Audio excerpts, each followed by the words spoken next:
saduceos se juntaron a uno. Bien. Y uno de ellos, intérprete de la ley, preguntó por tentarle a Jesús, diciendo: Maestro, ¿cuál es el gran mandamiento en la ley? Presten atención a lo que pregunta. ¿Cuál es el gran mandamiento en la ley? Jesús le dijo: amarás al Señor, tu Dios, con todo tu corazón, con toda tu alma y con toda tu mente. En el paralelo de Lucas agrega: y con todas tus fuerzas. Bien. Este es el primero y grande mandamiento. Y el segundo es semejante: amarás a tu prójimo como a ti mismo. De estos dos mandamientos depende toda la ley y los profetas. Bien. Aquí tenemos una de esas situaciones muy frecuentes que tenía Jesús, que era una confrontación con los fariseos o estudiosos de la ley. Bien. ¿Qué pasa en estas situaciones? Casi siempre vemos a estos hombres teniendo la iniciativa para tentar o poner a prueba a Jesús, ya sea para hacer que se olviden las palabras o para que dé falsas interpretaciones del Antiguo Testamento. Pero si hay algo que nosotros podemos esperar de estas situaciones, es todo lo contrario, es a Jesús dándonos la interpretación correcta de las Escrituras. Y por eso quiero que estén muy atentos, porque Jesús nos va a dar prácticamente el tesoro espiritual para nosotros. ¿Bien? Particularmente, ¿de qué nos habla Jesús? Jesús nos habla sobre qué es amar de verdad. Ahora ustedes me van a decir: Ramiro, de eso no está hablando el pasaje. Pero sí, está hablando de eso, qué es amar de verdad. La conversación comienza con la pregunta sobre cuál es el gran mandamiento, del cual les dije eso. Bueno, ¿por qué hago esa aclaración? Porque muchos todavía tienen la tendencia de ver la ley del Antiguo Testamento como algo pasado, bien, algo que ya no tiene importancia para hoy. Bien, tenemos esa clase de personas que tienen ese problema. Después hay otra clase de personas que ven la ley y tienen en la mente los 10 mandamientos y dicen: bueno, la ley es una lista de acciones o cosas que tenemos que hacer para portarnos bien. O sea, que se obedecen y se cumplen solamente con la conducta externa. Bien. Ahora, ¿cómo responde Jesús a la pregunta de cuál es el gran mandamiento? Al tema que estamos por ver ahora. Responde con el amor. Eso significa que si la ley hubiera pasado de moda, ¿qué más hubiera pasado de moda? El amor. Ahora, el Nuevo Testamento deja de lado el amor. Para nada, es uno de los temas más centrales del Nuevo Testamento. Ahora, con respecto a las personas que piensan que la ley se obedece solamente con la conducta externa, o sea, me porto bien y no hago cosas malas ni nada más. La respuesta de Jesús dice todo lo contrario. La ley no se obedece solamente con nuestro comportamiento, nuestra conducta externa, sino con amor. Bien, eso involucra nuestro ser interior, nuestros afectos o emociones, sentimientos, nuestros pensamientos, nuestros deseos, nuestras motivaciones, nuestra voluntad, nuestras acciones. Bien, justamente eso significa amar a Dios con todo tu corazón, toda tu mente, toda tu alma, todas tus fuerzas. O sea, con todo tu ser. No solamente con lo externo, con cambios de conducta. Bien, eso es importante que sepan y me entiendan. ¿Por qué hago todas estas aclaraciones? ¿Cuál es mi intención con todo esto? Es que ustedes entiendan y, si Dios quiere, sean confrontados con lo que es realmente el verdadero amor. ¿Bien? Con lo que significa amar bíblicamente, para que ustedes puedan buscar ese amor, salgan de aquí conociendo cómo se ve ese amor, qué es lo que es. ¿Bien? Porque una cosa es el amor natural, normal del ser humano, otra cosa es el amor que la Biblia nos manda tener. Para eso, quiero que vayan a Mateo 10, versos 37 al 38. Porque quiero que entiendan cuál es la demanda que Jesús está haciendo con el gran mandamiento. Él iba a dar una ilustración, pero prefiero usar la ilustración que Jesús usa, porque quiero que sean su palabra y no la mía. Mateo 10, capítulo 10, versos 37 al 38. Bien, dice lo siguiente. Jesús habla: el que ama a padre o a madre más que a mí, no es digno de mí. El que ama a hijo o a hija más que a mí, no es digno de mí. Y el que no toma su cruz y sigue en pos de mí, no es digno de mí. O sea, uno lee esto y ya siente un perfume de esto está difícil. Bien, esto está complicado, está pidiendo mucho. Bien, solo piensen en la clase de amor que Jesús está demandando aquí. Amarlo más que a nuestros seres queridos. Bien, e incluso más que a nosotros mismos. Nos manda a tomar nuestra cruz y seguir. Es una manera de autonegación. Bien. Esto no puede referirse solamente a un amor de deber, o sea, amo porque encuentro un mandamiento en la Biblia que me dice que tengo que amar, estoy obligado a amar y voy a amar por mis acciones, forzosamente. No tiene nada que ver con eso. Seguramente han escuchado esta tendencia que hay por ahí en algunas imágenes, o muchas personas dicen que separan la idea de que amar no es una cuestión de sentimiento, sino de decisión. ¿Han escuchado esa? Bien. Jesús borra por completo esa separación que no tiene sentido. ¿Cómo lo hace? Al señalarlo cuál es la naturaleza del amor con que tenemos que amarlo a Él, cuál es la magnitud del amor con que tenemos que amarlo a Él, con que tenemos que amar a nuestros hermanos, a nuestros conocidos, a nuestros prójimos, a las personas que están cerca y alrededor nuestro. Pregunta, siguiendo lo que Jesús está hablando aquí. Me dirijo a los padres y a la madre de aquí, que están escuchando. ¿Ustedes aman a sus hijos solamente porque alguien les dijo que es el deber de un padre amar a un hijo? ¿O aman porque leyeron un manual para padre y dice un padre se caracteriza por amar a su hijo?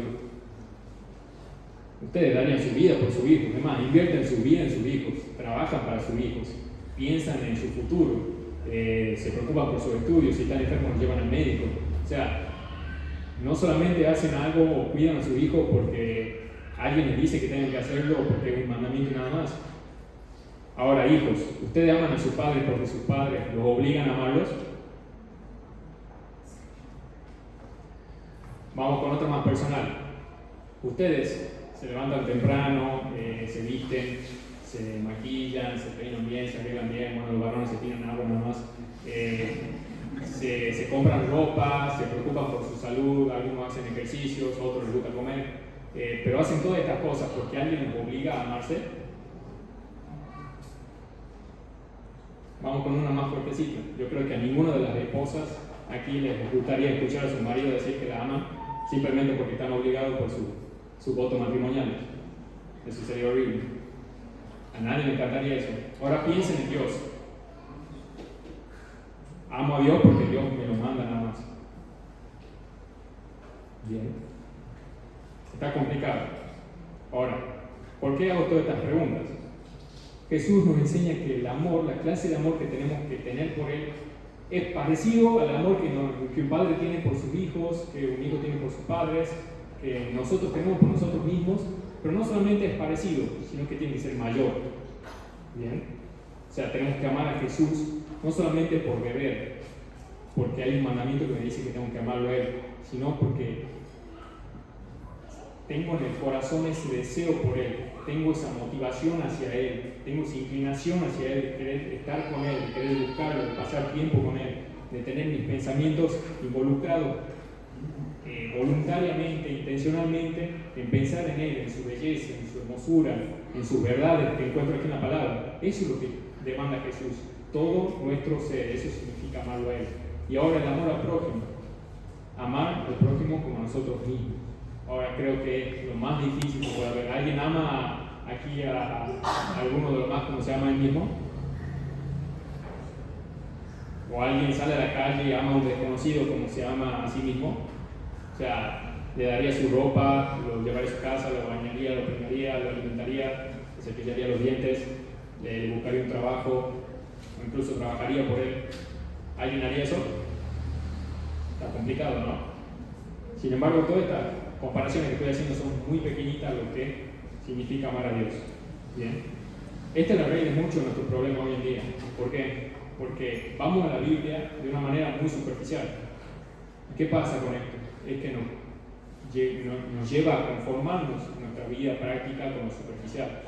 Bien, vamos a la Biblia, leemos un mandamiento y decimos, yo puedo hacer esto, lo único que tengo que hacer es obedecerlo ya, acomodo mi conducta externa a esto y listo.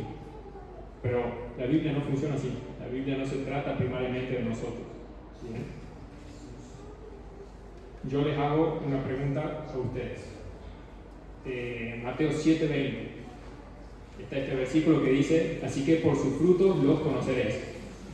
Les pregunto a ustedes, ¿qué significa a ustedes frutos cuando leen esa palabra en la Biblia? ¿Qué significa llevar frutos?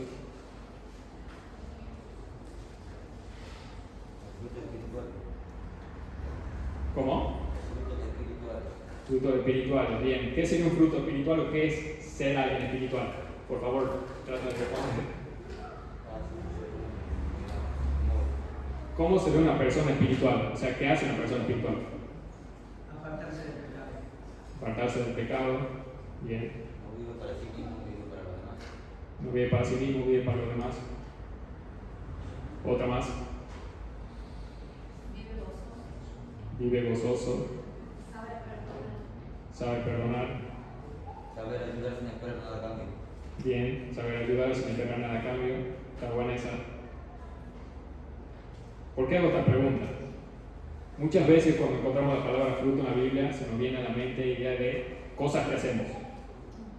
Bien, llevar fruto es capaz que, bueno, de un día a otro comienzo a leer mucho la Biblia, de un día a otro comienzo a orar mucho, vengo todos los domingos a la iglesia, estoy en un ministerio, dos ministerios quizás son muy buenos, el ministerio cumplidor con el ministerio, ayudo a las personas allá afuera, hago variedad de servicios, aquí adentro de la iglesia o afuera de la iglesia, canto todos los días.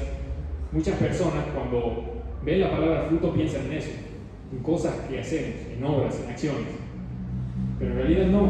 La palabra cuando habla de frutos habla de un carácter transformado. Y cuando habla de espiritualidad, alguien espiritual es alguien que está lleno del Espíritu. ¿Bien? No es alguien que hace solamente cosas, es alguien que tiene amor, gozo, paz, paciencia, templanza, mansedumbre, es fiel, bien, es humilde y muchos otros frutos más, como por ejemplo el temor, tener temor de Dios, celo de Dios, tener contentamiento. Estos son frutos espirituales. ¿Bien? Una persona espiritual se ve de esa manera, no se caracteriza solamente por lo que hace. Mateo 7:20, estamos ahí.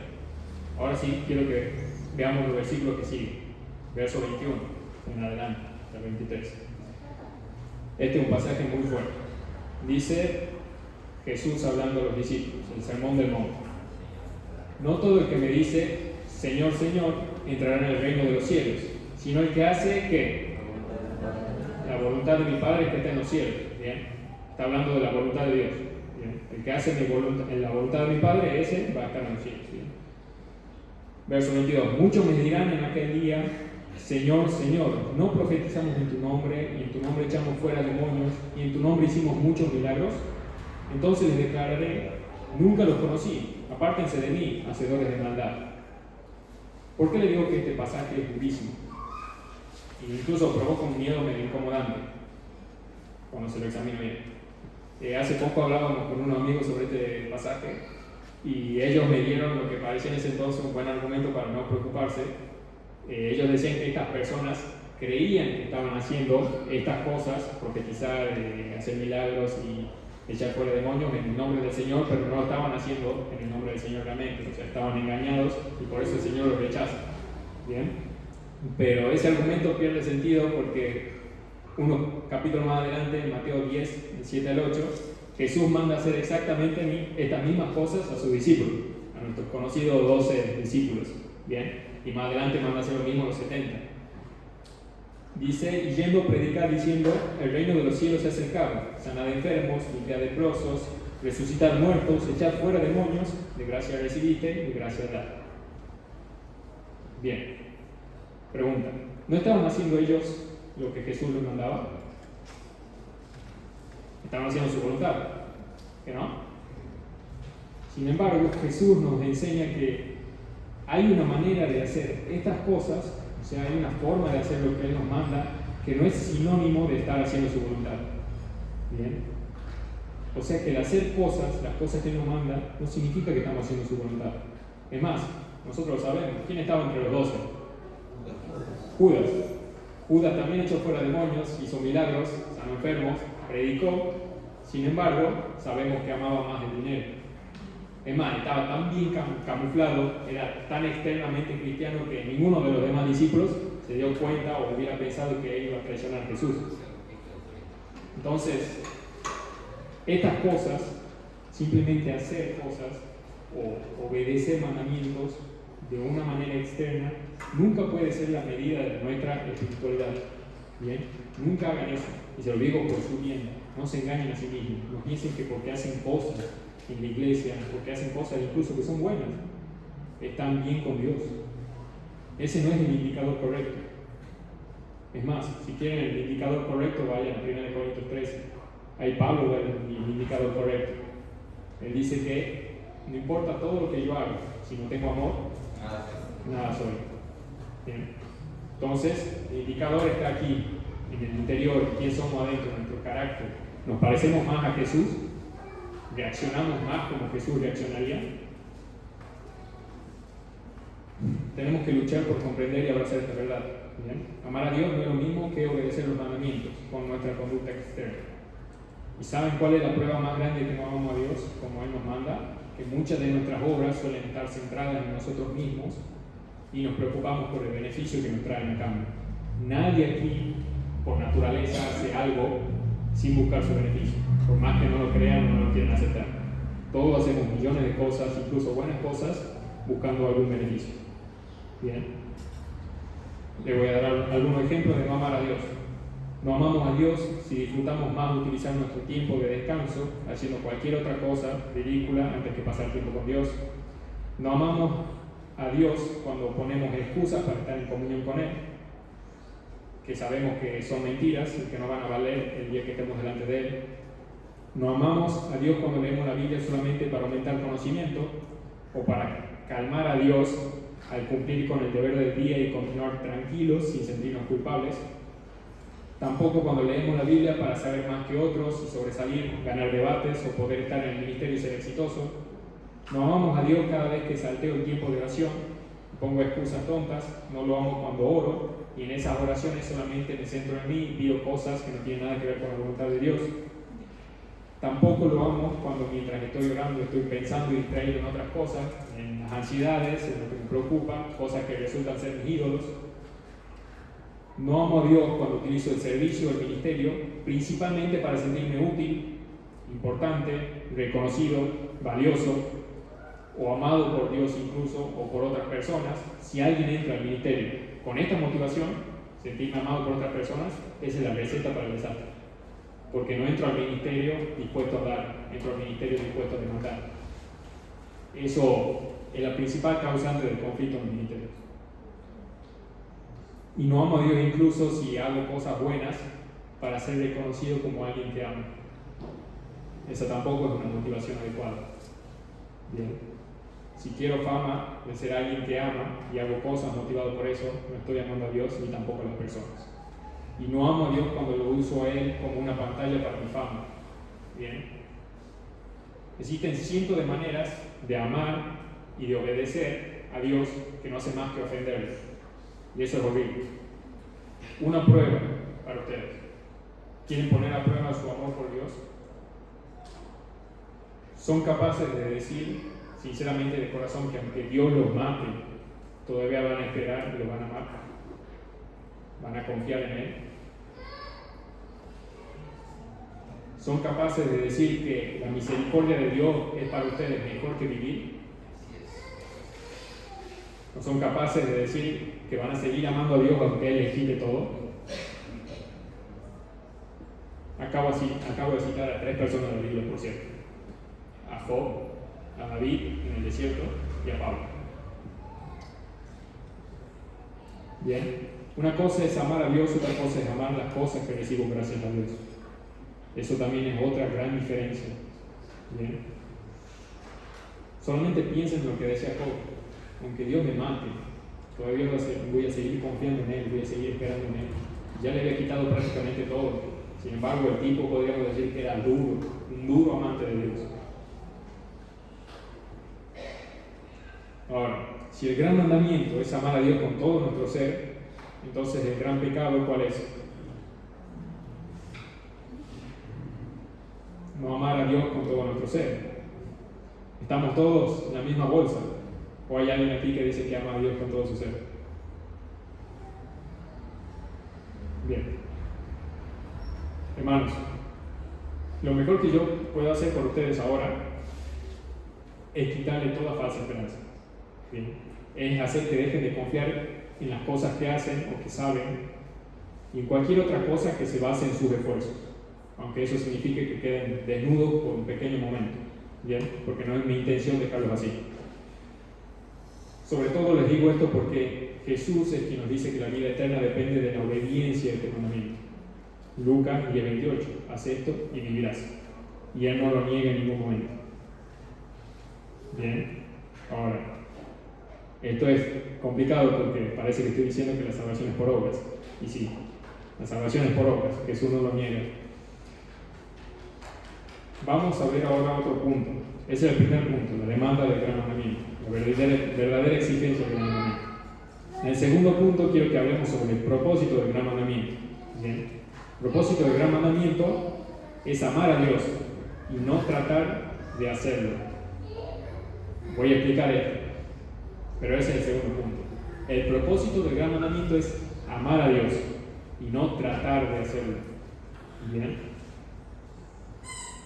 Entonces, hasta aquí tenemos claro todos que amar a Dios no solamente se refiere a obedecer el mandamiento, sino es amarlo con todo nuestro ser. Es decir, en obediencia a esos mandamientos está involucrado todo mi ser. ¿Bien? No solamente mis acciones, sino mi corazón, mis pensamientos, mis deseos y motivaciones. ¿Bien? O sea, estoy totalmente centrado en Dios. Estoy enamorado de Dios, podemos decir. ¿Bien? Tenemos eso. Entonces, aquí surge una imposibilidad.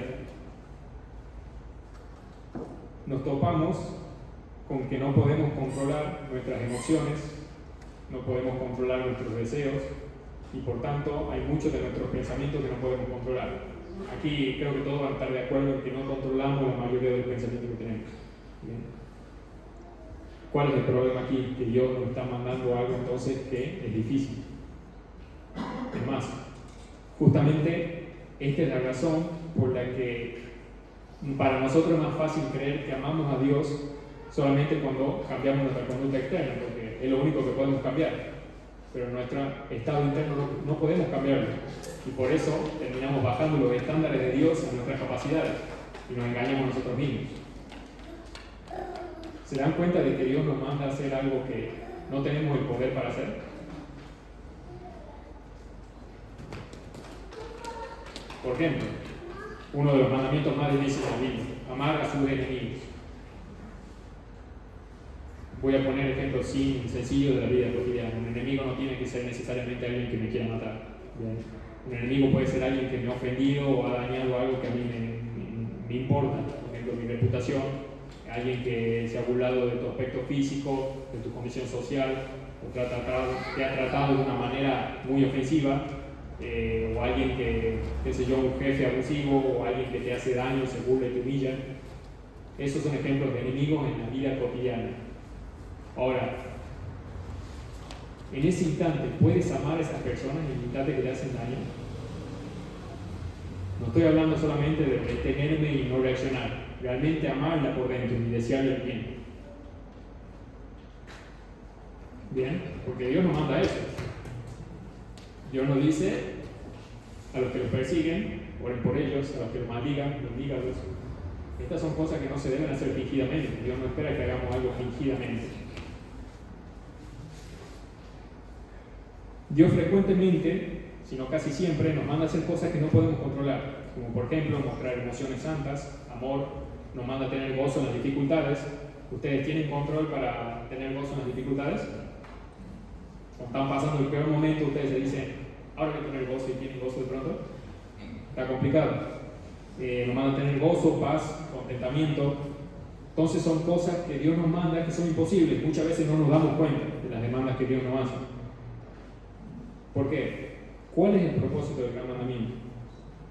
El primer propósito del gran mandamiento, voy a darles dos, es justamente que nos demos cuenta de que no podemos amar a Dios como Él nos manda.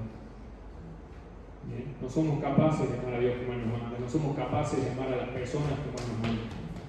Y eso tiene que causar en nosotros un sentido de condenación en nuestra conciencia, un sentido de estoy fracasando, estoy fallando. ¿Bien? Esto nos confronta, porque no importa lo que nosotros creamos que es amar, ni tampoco lo que creamos que si hemos estado obedeciendo como a Dios le agrada. Él nos manda lo imposible para que despertemos y nos demos cuenta de lo desesperante y miserable que es nuestra condición, de lo imposible que es hacer las cosas bien por nosotros mismos. Este era el problema de los fariseos. Ellos creían que conocían y amaban a Dios de verdad solamente por obedecer la ley. ¿Bien? Si vamos a otro ejemplo, Juan 5, de 38 al 44, Jesús otra vez confrontándose con los estudiosos de la ley dice: ustedes escudriñan las escrituras, porque a ustedes les parece que en ellas tienen la vida eterna, y ellas son las que dan testimonio de mí. O sea, las escrituras del Antiguo Testamento hablan de mí, dice Jesús. Gloria de los hombres, verso 40, y no quieren venir a mí para que tengan vida. O sea, leen la Biblia buscando la vida, la Biblia habla de mí, sin embargo, no quieren venir a mí para que tengan vida. No tiene sentido. Gloria de los hombres no recibo, dice Jesús, mas yo los conozco. Que no tienen el amor de Dios en vosotros, en ustedes. ¿Qué está diciendo Jesús aquí? Yo los conozco. Ustedes no tienen el amor de quién? De Dios en ustedes. Fíjense que Jesús no está diciendo que ustedes no aman a Dios. Está diciendo que ustedes no tienen el amor de Dios en ustedes. ¿Bien?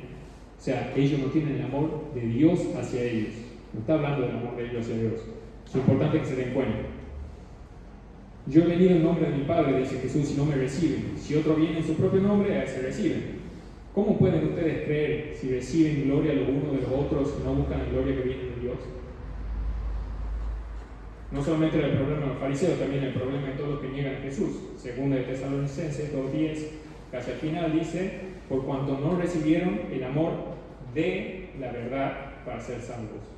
El Evangelio también se trata del amor de Dios. Bien.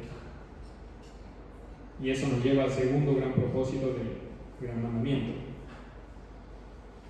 Dios no espera que intentemos obedecer. El primer propósito era que nos demos cuenta de que no podemos amar a Dios. El segundo propósito es que nos asombremos de que Dios nos ame a pesar de que no podemos amarlo a Él como Él nos ama. Ese es el propósito del mandamiento. El principal es que quedemos destrozados por darnos cuenta de que no somos capaces de amar como Él nos manda. Sin embargo, Él nos ama a pesar de eso.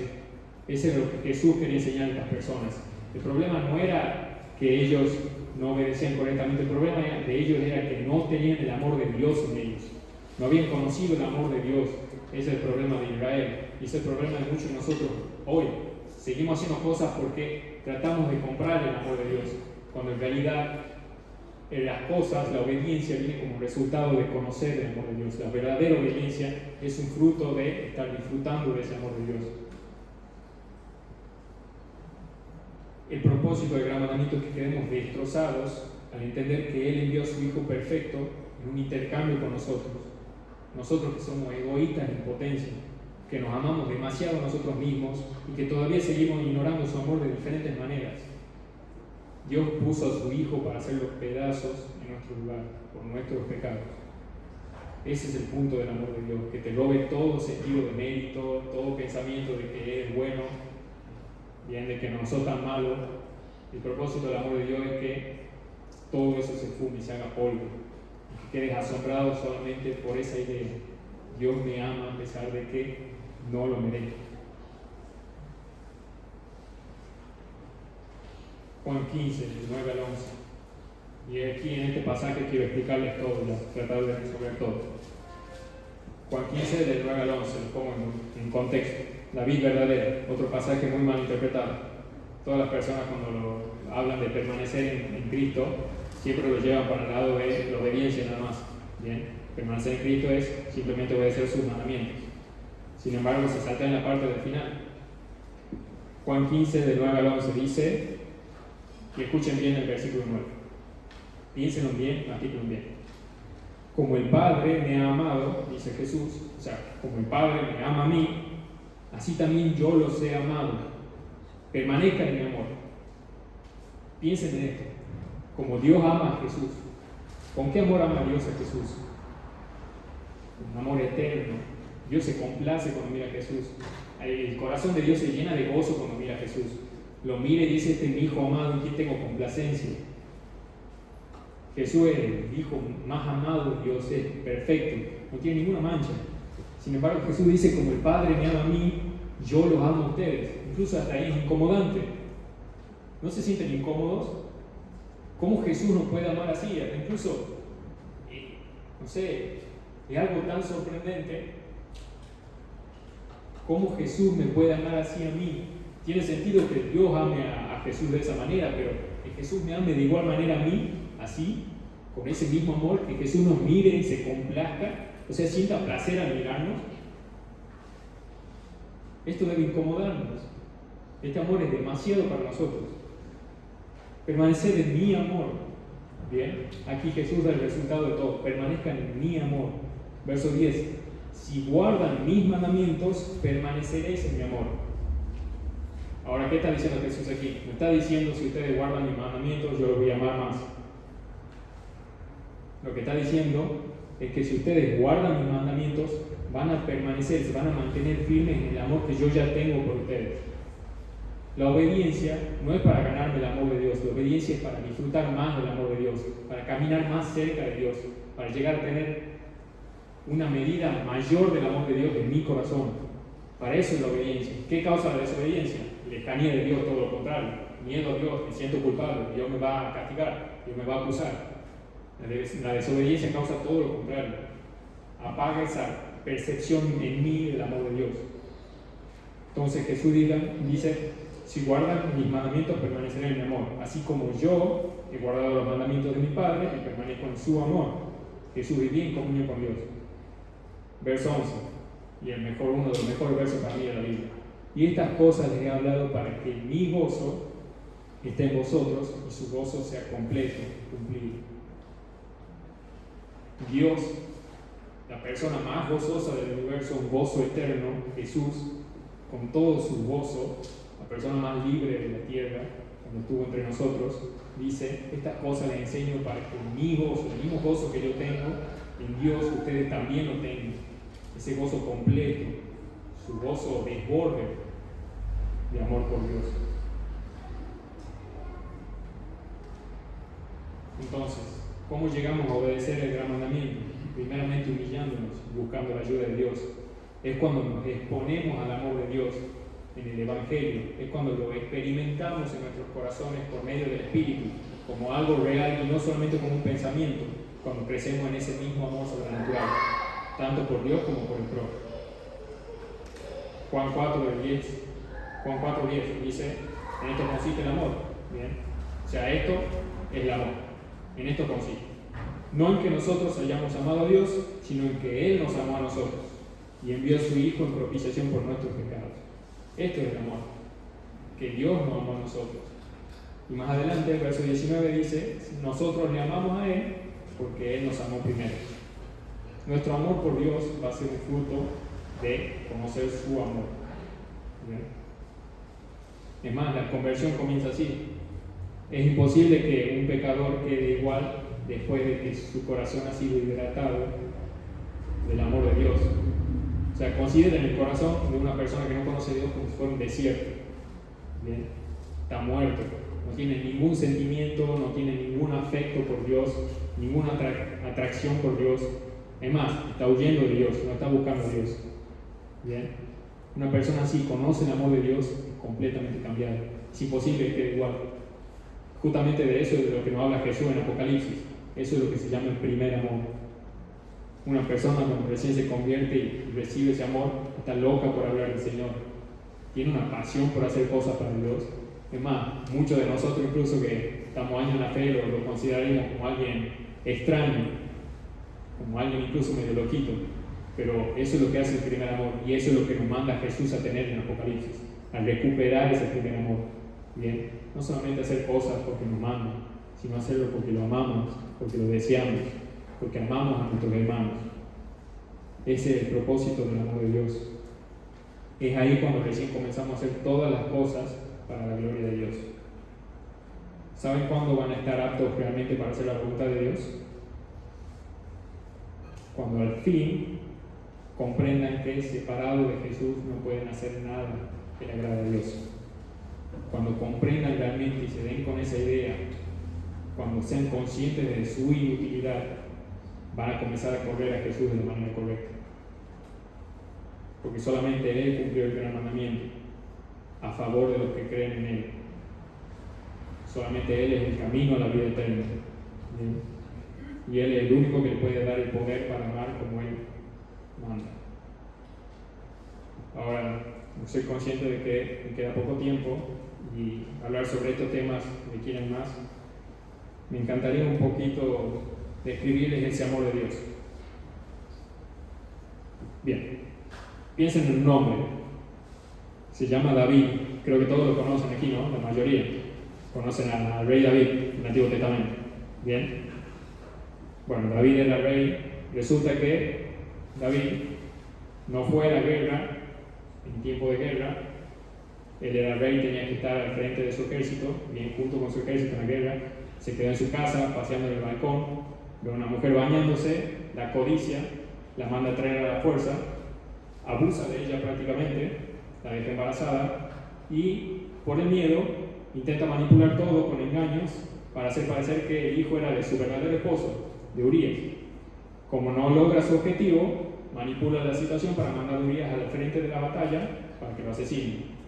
Entonces tenemos a David, un rey abusador, un violador, podríamos decir, adúltero y homicida, un asesino. Piensen en esto. Se lo hacen a un ser querido de ustedes. Padre o madre se lo hacen a sus hijas. Piensen en esto. Ustedes querían matar a ese hombre. Querían la muerte para ese hombre. Querían destrozar a ese hombre. ¿Cómo puede seguir vivo? Sin embargo, vemos a Dios. Manda al profeta Natán para confrontar a David. David reconoce su pecado, se arrepiente y Dios por medio de Natán le dice: el Señor ha quitado tu pecado. No morirás.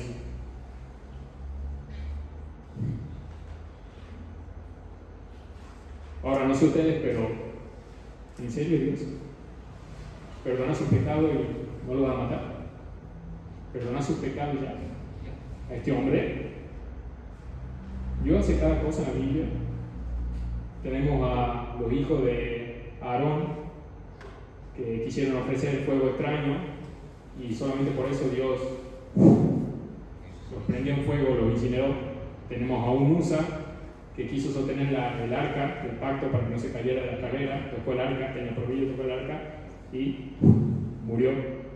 Sin embargo, a David, que comete violación, homicidio, engaña, manipula a varias personas para cubrir su pecado, Dios lo perdona, lo deja vivo. Y encima dice que David es un hombre conforme a su corazón. ¿Qué?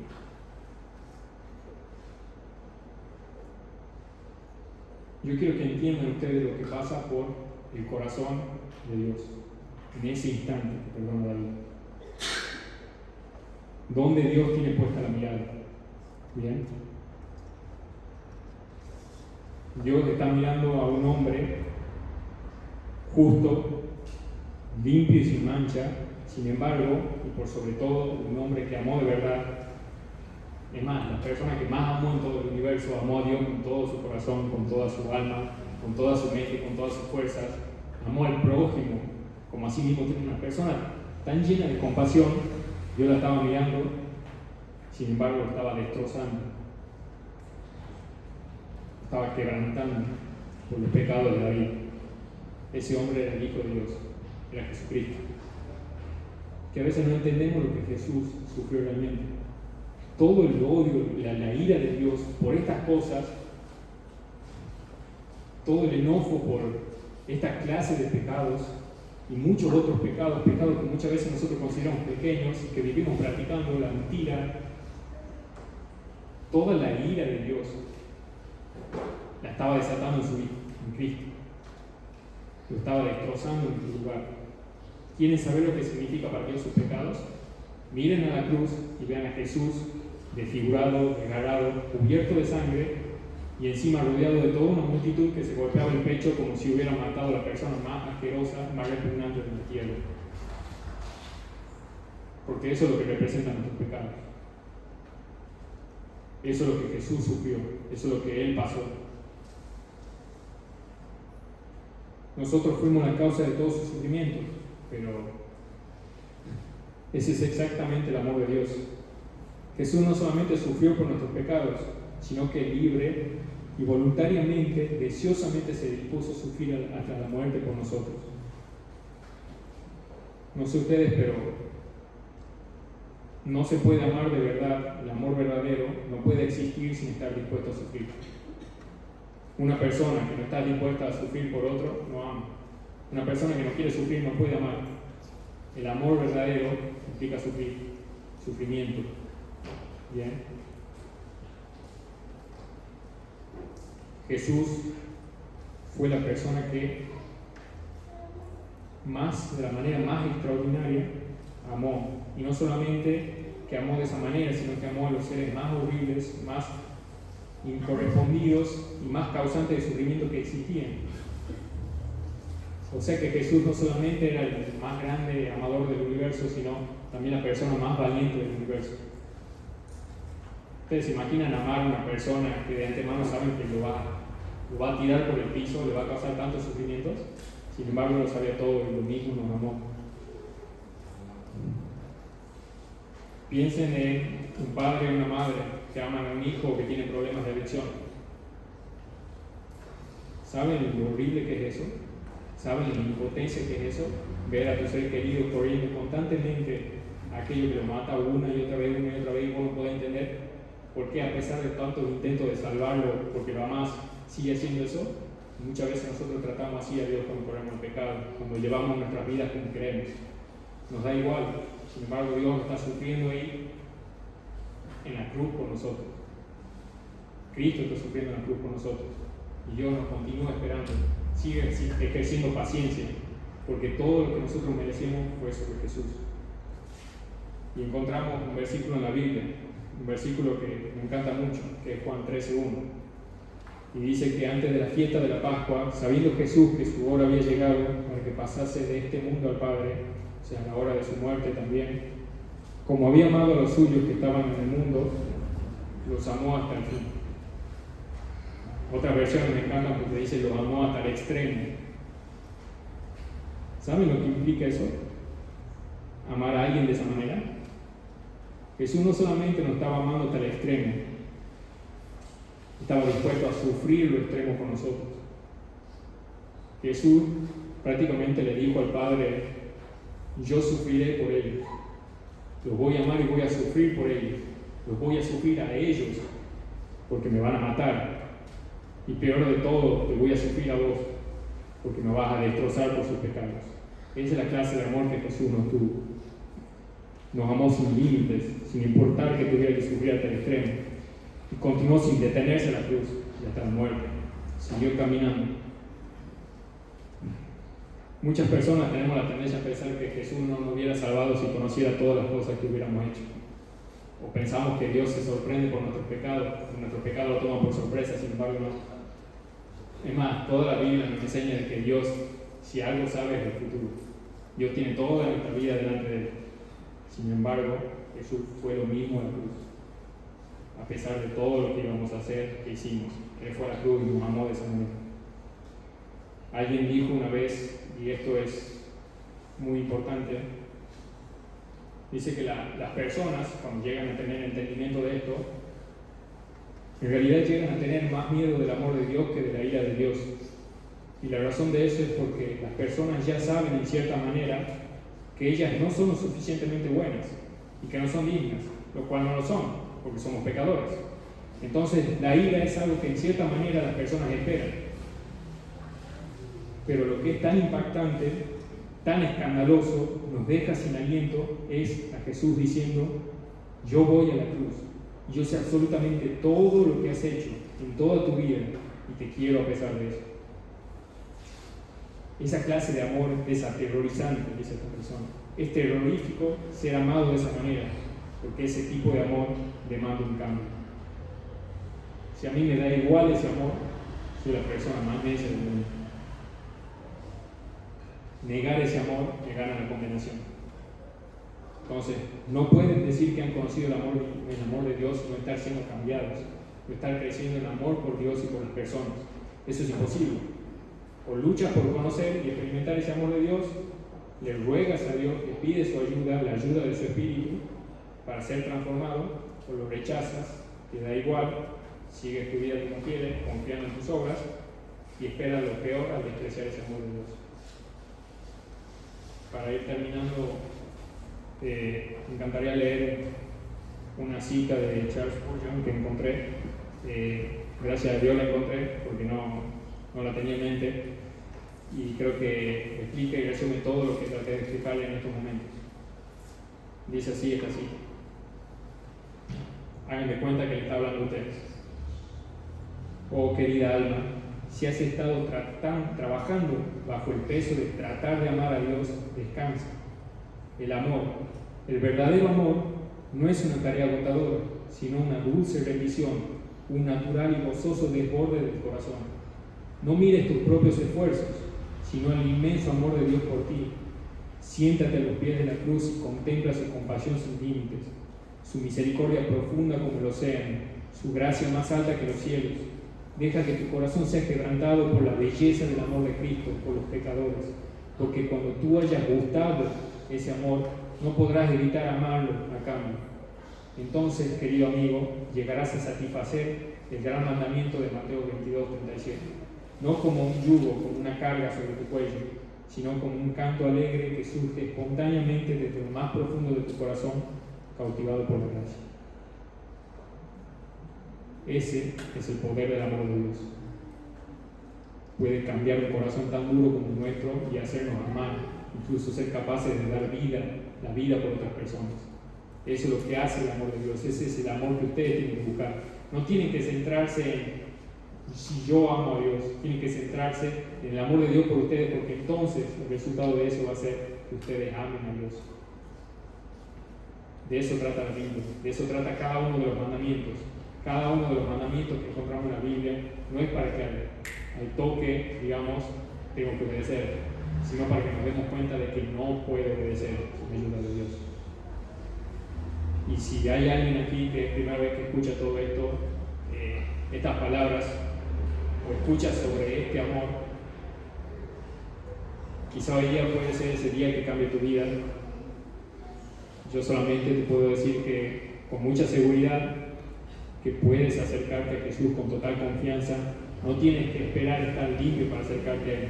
Puedes venir así como estás, sucio y manchado, porque es Él el que te va a limpiar, y es Él el que te invita con amor a venir a Él. No lo niegues, porque puede ser que mañana ya sea muy tarde. No pienses que mañana vas a tener más tiempo. Esta es la hora, este es el momento, y es Jesús el que dice: vengan a mí, yo les daré descanso. Ustedes que están trabajados, vengan y descansarán en mí. Y hay un versículo que me encanta, Romanos 5:8, que es un versículo que me hace recordar del poder del amor de Dios que se trasciende los tiempos. Dice: mas Dios nos muestra hoy día nos está mostrando, mas Dios muestra su amor para con nosotros, en que siendo aún pecadores, Cristo murió por nosotros. Ese amor que Jesús mostró en la cruz allá atrás en el tiempo, sigue mostrándonos el amor de Dios hasta hoy. Amén. Quisiera terminar con una oración. Oramos. Bendito Padre y Santo Dios nuestro, yo sé que solamente soy una simple persona, sé que no son mis palabras, sino tu palabra la que tiene poder. Sé que tú puedes hacer la obra aquí, incluso más tarde, Dios, porque tu palabra permanece y no volverá a ti vacía, Padre. Dios, te suplico, por favor, obra en esta congregación, obra en mis hermanos, obra en esta familia. Por favor, Dios, haz sus corazones una tierra fértil para tu palabra, Dios. Cámbianos, transfórmanos por ese amor tan incomprensible, por ese amor tan radical, Dios. Como dice tu palabra, Dios, sácianos de los torrentes de tu delicia, Padre. Llénanos de ese amor. Haznos amar hasta el punto incluso de dar nuestras vidas por ti, Dios. De salir allá afuera y hablar también de este amor, Padre amado, a los que no te conocen. Por favor, Dios, muévenos para ti. Cambia nuestros días y trae avivamiento a este lugar, Padre. que tu Espíritu se mueva en nuestros corazones y que seamos llenos de nuestro Señor Jesucristo, Padre. Todo esto te lo pedimos y te lo rogamos, Dios. Obra con poder en tu palabra, Dios. Obra en los corazones nuestros, Padre. En el nombre de nuestro Señor Jesucristo. Amén.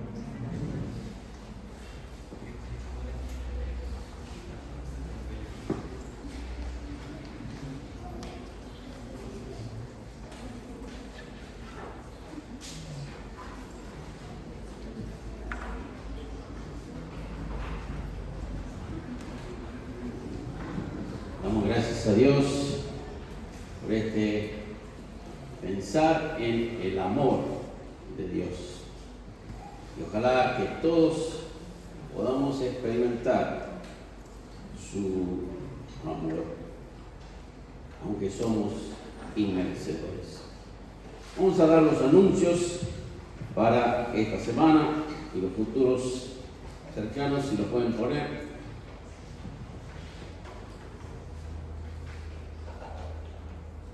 El día miércoles tenemos Casa Cuna a las 4 de la tarde. El día jueves a las 20:30 horas, reunión de oración en la iglesia aquí. El domingo que viene, Dios mediante, una reunión similar a esta. Vayamos preparándonos.